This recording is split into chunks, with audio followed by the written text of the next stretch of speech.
Thanks again for being with us on KXAN News at 4. As we all know, storms with heavy rainfall moved through central Texas this morning. Had to don the rain jacket and bring out the umbrella again today, and we really needed that rain. We really did. Chief Meteorologist Bannin is tracking the rainfall totals and has some new drought information to share. Yeah, we did need it, and even with that rain, and as I'm going to show you here in a second, we still are not going to have a wetter than normal January. But yeah, I was stuck in it too. I knew it was coming. Yes. I was trying to get the kids to drop off in time and drop them off into school before the rain came, but alas, we could not get them out the door fast enough and rather soaked.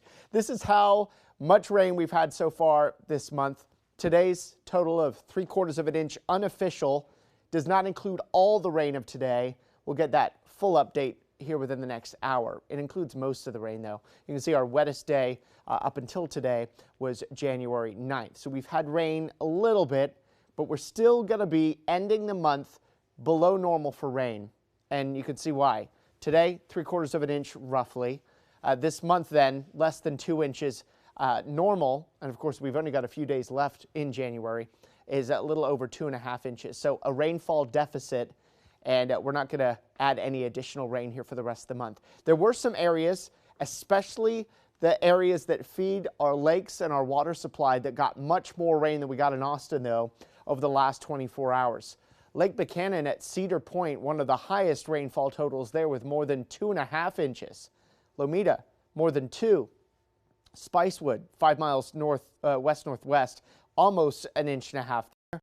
Parts of Blanco County, just a little under 2 inches of rain. So there were some pretty significant totals that will feed Lake Bannin and Lake Travis. Then you get into the metro, a little under 1 inch when you factor in the rain that started late yesterday and then picked up overnight at Camp Mabry.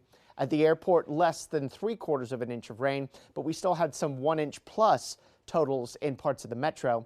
And then, contrary to what typically seems to happen, our eastern counties ended up with the least amount of rain. And of course, the rain in our eastern counties does not feed Lake Travis and Lake Bannin anyway. So we got the rain where we wanted it, although I'm sure you would have preferred more rain in our eastern counties. Here's the problem. We got an update to the drought today that does not include the rain from overnight or this morning, but the drought got worse. This was last week's drought. You can see the area of extreme drought. Portions of Blanco, Hays, and Travis counties, a little bit of Bastrop County. Well, that area of extreme drought really expanded here for this week. So the drought got worse, significantly so, with more of Gillespie County now included in the level 3 extreme drought. All of Blanco counties in extreme drought, parts of Llano, Burnett counties as well, most of Hays, most of Travis counties, and still that small portion of Bastrop County in extreme drought. So things have got worse from last week and have gotten way worse since 4 months ago, when only a very small portion of central Texas was in any drought at all. Of course, we had some improvements for quite a while during the spring into the portions of the summer. And then things have been getting worse ever since, as the last several months have, for the most part, been rather dry. By the way, on KXAN.com right now, under the Weather and Traffic tab, there's a drop-down menu that'll show you the rainfall totals. I think it's the 5th thing down on the list. And then once you click that, you can get our rainfall totals for the Austin area and throughout much of central Texas if you want to see how much rain you got where you are.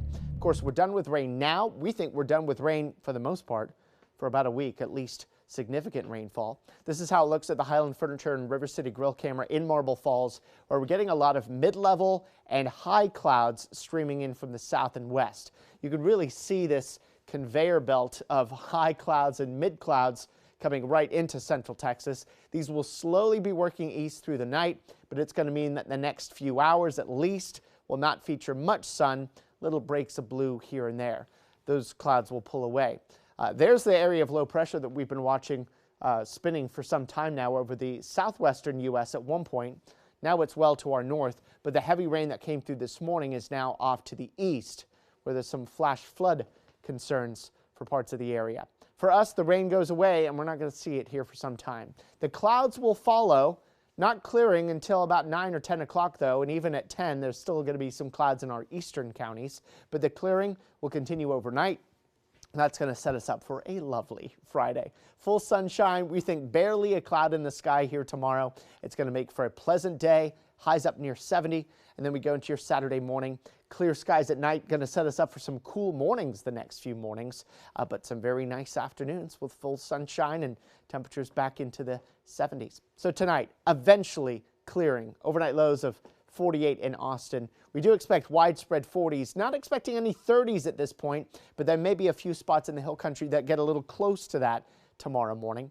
And then we start in the 40s, ending up near 70 in the afternoon here tomorrow. And remember, a completely sunny day on the way for tomorrow with a northwest breeze 5 to 15 miles per hour. The first of several really nice days that sets us up for a great weekend. Maybe you're heading to the wineries this weekend. Lovely weather for that too. Sunny Saturday, 74. Sunny Sunday, 78. Low humidity through the weekend too. But then we actually head up to 81 here Monday before the numbers drop back down into the 70s here for next week. Here's what's going to come with that temperature drop next week. Will be a humidity increase. That more humid air harder to heat up, and that's why the temperatures won't be quite as warm. But Monday and especially into Tuesday of next week is going to start feeling muggy in the air again. Here's a look at our first warning weather 7-day forecast. You can see all that sunshine here through the weekend. Monday mostly sunny and 81. That would be our first 80-degree plus day of the year so far in Austin. And then we drop into the mid to upper 70s Tuesday, Wednesday, and Thursday. Morning clouds and drizzle giving way to afternoon sun all 3 of those days. That 10% chance of rain accounts for that morning drizzle. Nothing more significant than that.